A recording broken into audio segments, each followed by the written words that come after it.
Hey there, welcome back to our Forming Tibet campaign. We're in the last episode. We finally did just that. We formed Tibet, and we also became a monarchy by completing this mission here, the Mountain King. And that feels pretty good. We did it within our starting ruler's lifetime at the age of 54.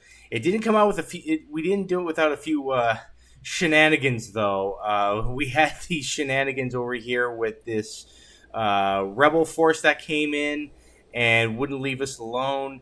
And then I did the unfortunate thing of basically wasting a bunch of PI. Once we formed Tibet, I threw a bunch of PI into these idea slots here, and then formed the Mountain King, did the Mountain King mission here, became a monarchy, and now I kind of forgot that we have to do all of these again. So that was a bit of a whoopsie doopsie on my part. That was a bit of a misplay. So it didn't come out with. We didn't do it without a few shenanigans, but at the very least, we did do it. We did form Tibet. That is something to feel good about. So this episode, I think we're just gonna. We might just have to sit tight for now. I'm just deleting some of these forts here. I would like to get out of this war with Chin, to be honest. And, or, I am kind of, our aggressive expansion is not really a problem. I could go after Wule here or fabricate a claim on them. Actually, they are not allied to Bailia at all. So maybe I'll end up getting a claim on them at some point. I'm definitely not going to fabricate a claim. I'm going to wait until we can some of the war council. So it might be until 488. It's 481 right now. It might be until 488 until we go to war again. So we're just going to sit tight for now. And in the meantime, I might create a little bit of a slave train from our capital province and move them over here to these eastern provinces and start sneaking along here so we can border these nations here. I'd like to connect this land all the way up and basically just take complete control of these three regions here. Maybe even some point move into Sogdiana, Mobai. Who knows? Who knows what we can end up doing? So I might start doing that right now. Where can I move guys from? We move from here. We can move a couple from Tarok and Supima. Okay. And then maybe we move them over to Boma. Like so. Gotta make sure not to click on the wrong culture.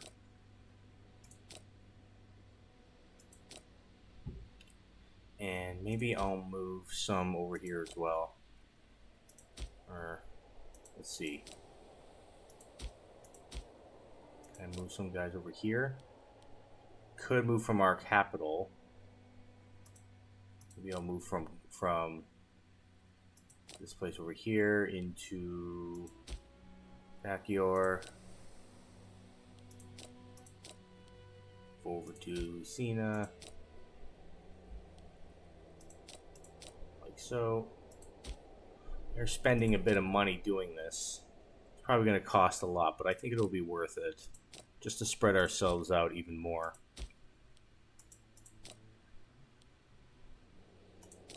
Okay, we'll go into the uni.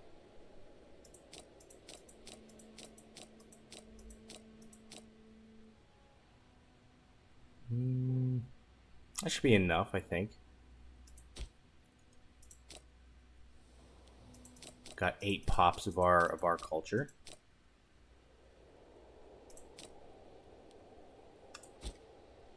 Move these guys into Yokang.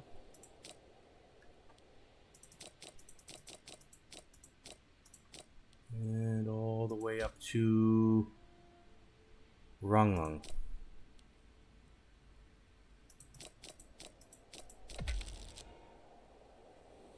That works. That works for now, and we can colonize the sack. Okay, we'll start doing that. Maybe even move a few into here as well. Can we do that? Well, it'll be fine for now. So I'm going to unpause this. I will save my PI. I think I'm going to do the Mountain King next.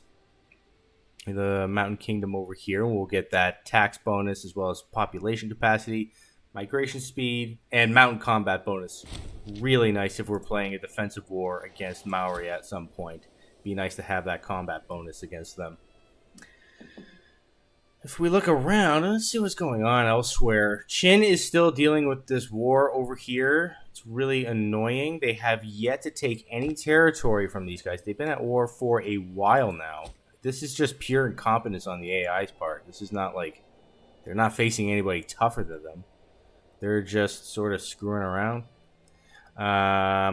Maurya hasn't done much or really anything since its civil war. They've been hanging around.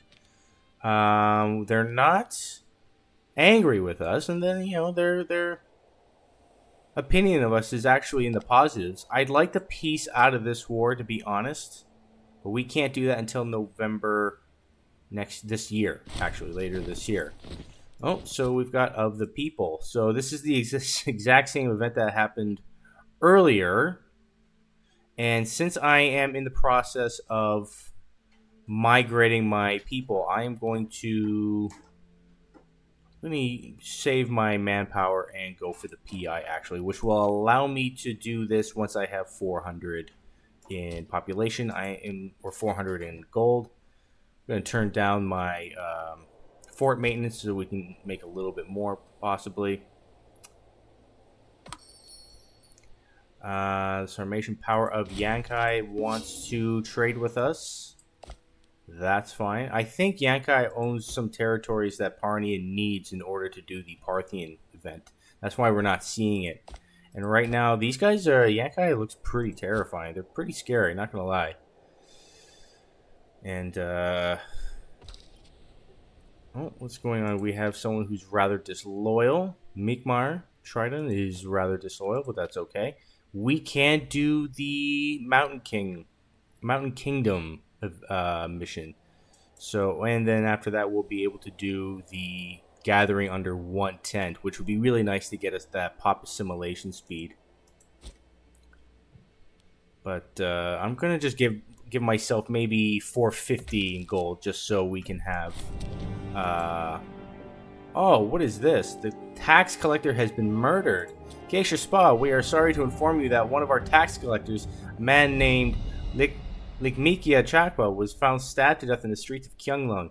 Everyone claims that Likmikia was known to have sticky fingers and skim much more off the top for himself than he should have. And while this might have been true, was the man deserving of such a violent death? Now the locals are refusing to tell us who is responsible for the crime, even though our soldiers have been threatening them if they don't speak. This does not bode well. Okay, so we're going to lose a bit of stability from this. That hurts, and we're going to lose some gold. That also hurts. Okay, that's not a very good event. Crap. Well, it's not the end of the world. Did we... Oh, we must have pulled this migration off. Okay, so why don't we now move people in from Ronglung, like so, and we can go into... I'll go into Hyam. Like so. We're just going to snake our way along. Probably going to have to give ourselves a little bit of a break. I think our maximum manpower has been reduced somewhat because of the... we don't have that decentralization bonus anymore. Kalinga is now asking us for help against Palada and Atavia. Neither of these are... They're not vassals of Maurya. Maurya is not involved in this war. So I will say okay. I will say okay to that. It's kind of frustrating because that means I'm not going to be able to disband my levies for the time being. That's a little annoying. So we're just going to have to wait a little bit longer now, I think. It does look kind of like Qin is starting to do something about this war. I mean, they're at least doing something here. They're sieging down the capital. But otherwise, I mean, oh, they don't really have access to it, do they? Because they can't go through they can't go through here. There's no access for them, so their armies are kind of stuck. But is this a defensive war or an offensive war? Yanqing is rebelling against Qin. Oh, so this is like a provincial war or something? Yanqing. Okay. So this must be a provincial war, and Qin's got kind of in an awkward position to defend it. Interesting. Okay. Meanwhile, Kalinga is fighting these two. I wonder if Maurya will let me... They won't let me have military access, which is kind of frustrating. We need to send a tutor for our youngest daughter. I think she will go into the... We could have her go into bureaucracy or martial. Those are our two top skills. It'd be nice to increase one of them. Let's see. Bureaucracy. Our tutor cannot be greedy, crafty, or shrewd. Otherwise, she might end up with a negative ambition. And he is neither none of those things. So, yeah, okay. You can go into bureaucracy. That's fine. I'll send my soldiers down south just in case... just in case Maurya changes their mind at some point.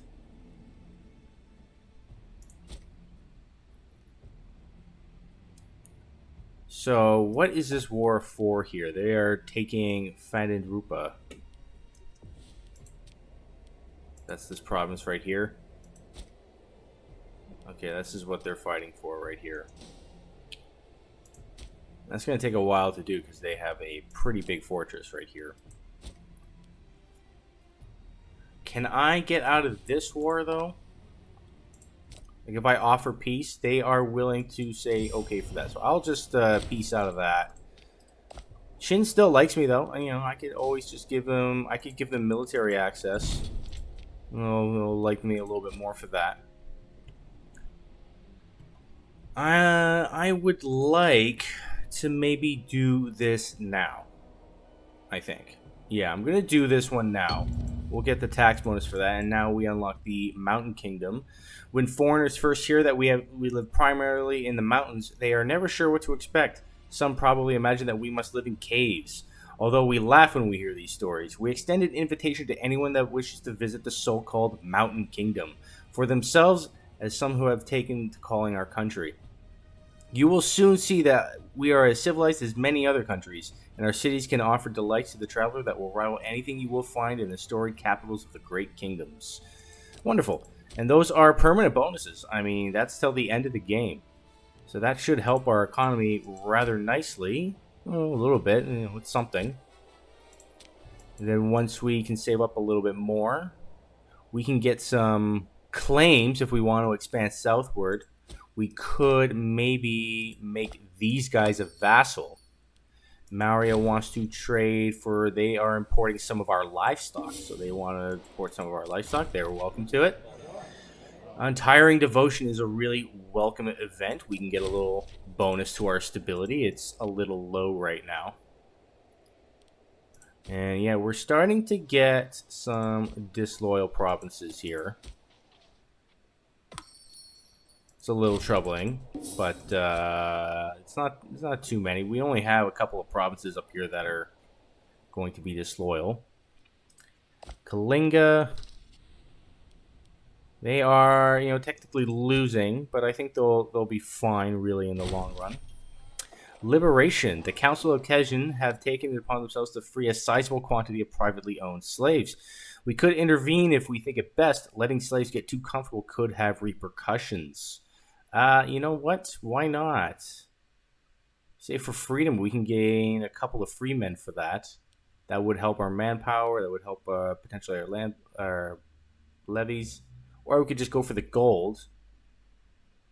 But this guy, the governor of GU, is already rather corrupt, and he would gain even more corruption.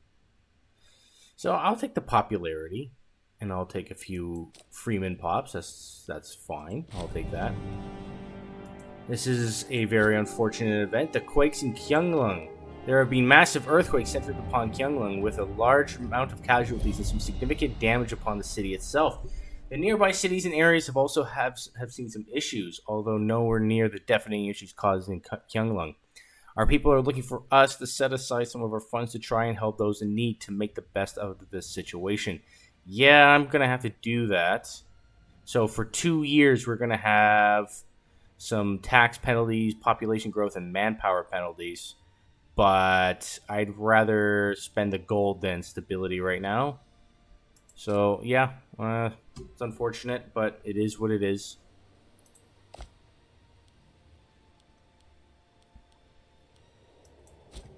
Once our son, now that we are a monarchy, I think, not our son, rather, our grandson.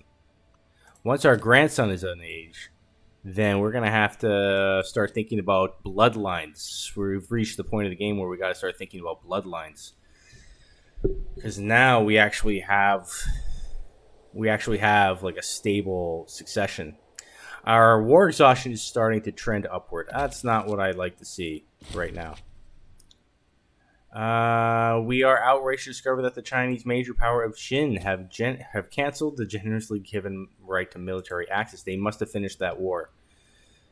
And it looks like Yanqing has won its independence, though it has also lost some territory over here. So overall, not a very good war for Qin. They're actually under 2,000 pops now because of that.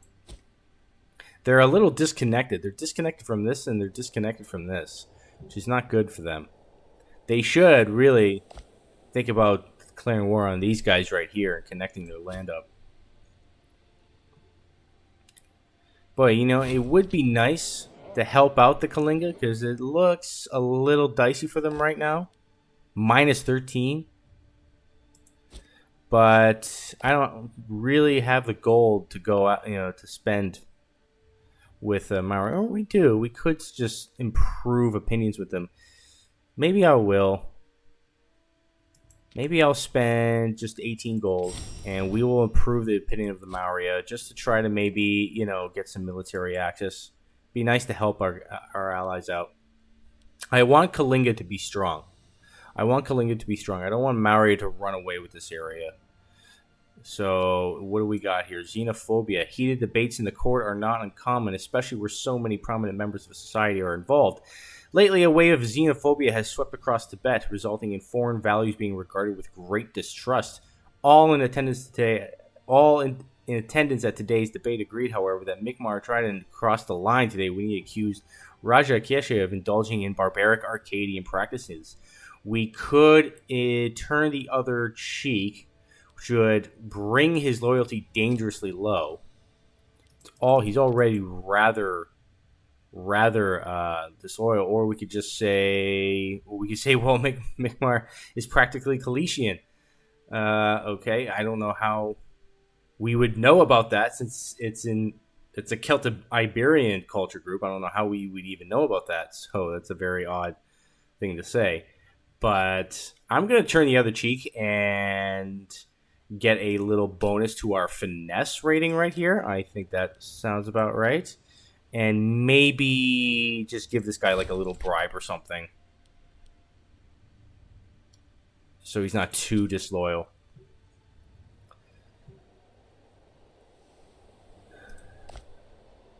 So you guys, Maurya is minus 22 here.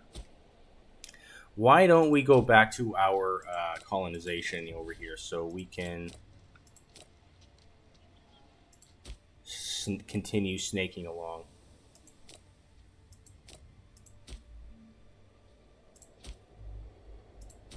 Oops. No, I did that backwards. I kind of moved them back and forth. So we want to go to Sak and move from Ranglung. Move them into Hyam. There we go. And now I have no money again. So I gotta stop spending money. So I can do this. Just need 100 gold. So it's to be about another 9 months approximately.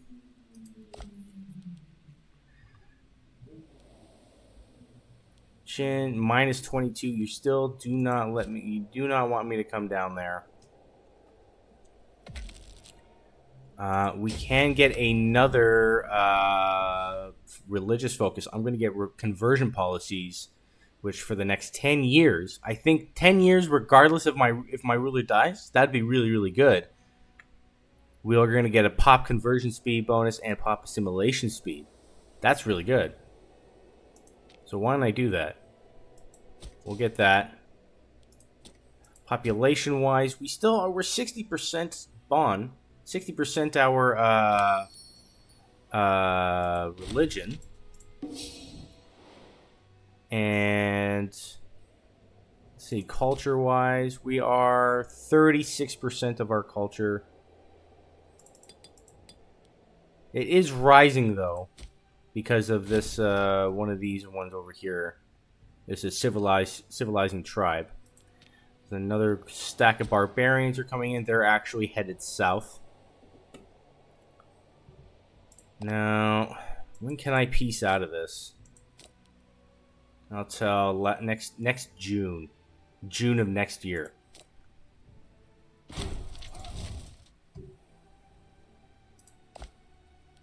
Minus 15 for Kalinga, so it was minus 30 a second ago. So it was they are kind of doing something.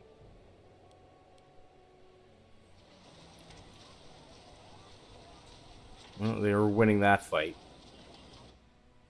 Let's take a look out west. Let's see what's going on west. So Seleucids are in a major civil war. It looks like they are about done finishing that up. We just had our granaries ready. Man, we just had nothing but bad event after bad event. Nothing good. I don't want to have to just replace the stockpile with money. You know that would increase his loyalty. I'm going to say the brigands will be caught and the grain return. We're going to spend PI, a little bit of manpower, and that'll be fine. Ooh, look at this. A thick Armenia. But they're in trouble. They are at war against the Ptolemaic Kingdom of Egypt. That's bad news for Armenia right there. Rome is going through a bit of a revolt right now. Is this the... it doesn't look like the dictator event. It just looks like your standard civil war. And... ooh. Macedon... or the Antagonists have been pushed almost completely out of Asia here. Or Anatolia. And they've completely taken over Macedon instead. Interesting. And Carthage, Carthage is not doing too good. Massilia is, looks like it's kind of eaten away at them a bit. And the kingdom of Fezzan has formed. Okay, some things are happening. Rome doesn't look too powerful, to be honest. I would expect more from them after about, 30 plus years into the game. Lingonia is having a solid start. I like those borders, too, that they formed. I kind of like that. I like the way that looks. Alright, but back over here. Kalinga, what's going on over here? It's not looking great. Sango Gurub had in his dreams of high office are fairly well known to the Count of Tibet, but recently has been lobbying more urgently of his suitability and deservedness for the role of royal tutor. While ordinarily we would be able to appoint whoever we like to the post without causing offense or starting rumors, the enthusiasm of Sangpo Gurub has put us in a rather awkward position regarding the incumbent official, Drenpa. Could just give him the job. He has the same oratory skill. He has the same oratory skill as the guy who's currently got a royal tutor. That's this guy right here, right? But is this guy part of a royal family? I don't think he is. No.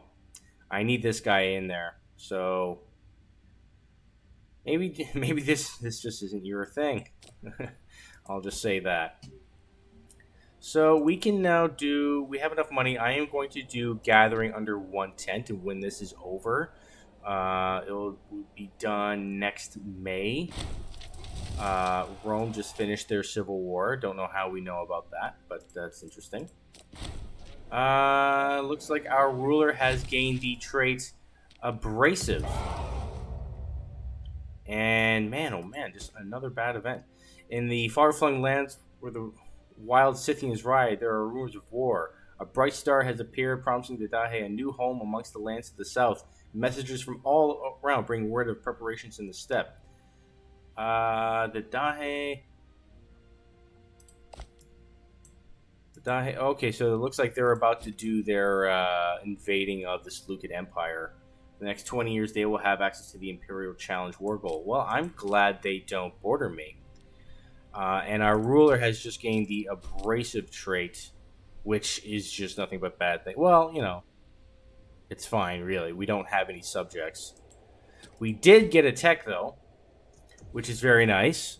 And since we are a monarchy, I might want to go down here and get prescribed canon as soon as possible so I can unlock conversion laws. Before, I was concerned about this because I wanted the PI for our missions, but we never ended up using that. So I'm going to go down here. We're going to get ruler popularity gain. And yeah. And then we'll start getting unintegrated, which will be really good. We need to increase the happiness of some of our unintegrated pops. Uh-oh, yeah, it looks like Parthian hordes have started to happen here. Sensing a moment of weakness, the hordes of the Parni wastes have descended upon the Seleucid lands as a pack of wolves would savage a lamb. The attack came without warning, with Basilius Aristophanes being amongst the first casualties, having been touring the border region when the attack came. Seemingly not content with this apocalyptic turn of events, the nobles of the Seleucid realm have turned on one another, squabbling to determine a legitimate successor. Will the Titan of the East fall to ruin? Ooh. Well, looks like Parnia is full on at war now with the Seleucids. It's nice to see that event happen. Oh, yeah, there we go. Now they are Parthia. And now we just got another tech, and I will get the accepted rights, which will increase unintegrated culture group happiness by 3%. So we'll make these lands to our north here, our northern territory, a little bit less unruly. They're not too bad. This one is a little bit, though. It's probably going to revolt at some point. Kalinga is actually making gains in this, but I am still going to try to... No, it's not till June. Okay, we just got a couple of months. And there's another invention. So I am going to get open religion, which will allow us to build the Great Temple building, which is not something I'm going to do just yet, because I just don't really have the funds for it, to be honest. Ooh, and another breakthrough. This is why you have guys who have the traits like intelligent or obsessive. That increases your... I believe it increases your... tendency to get breakthrough innovations. So we'll get that, and we will get minor synchronism. Increase the rate of...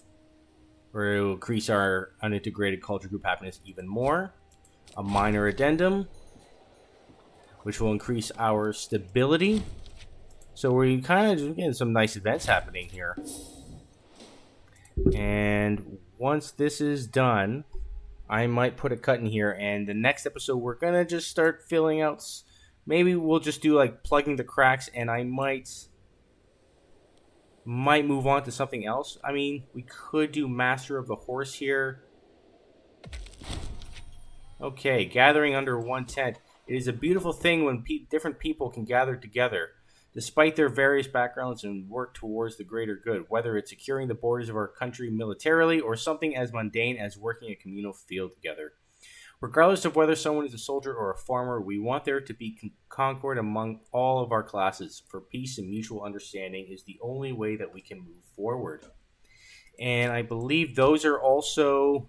Oh, those aren't permanent bonuses. Those are until about 20 years we have that, so we'll get a little... pop assimilation going and some cultural integration speed going as well. I don't plan on doing that anytime soon, but we did just get another tech.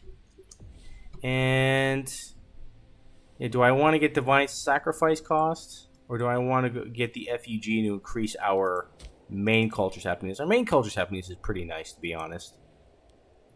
I think I'll just go for here for now and get that. At some point, I really would like to get like things like bread stamp to get that pop growth as well. Exported drama is also really, really good.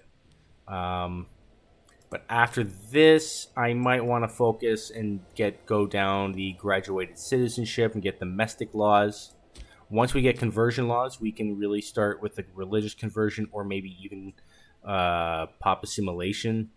I might go with pop assimilation actually, and then continue going down this tree and get these innovations here, ban witchcraft and formulaic worship, and that way we'll just have that conversion happening in the background with regardless of what law that we have.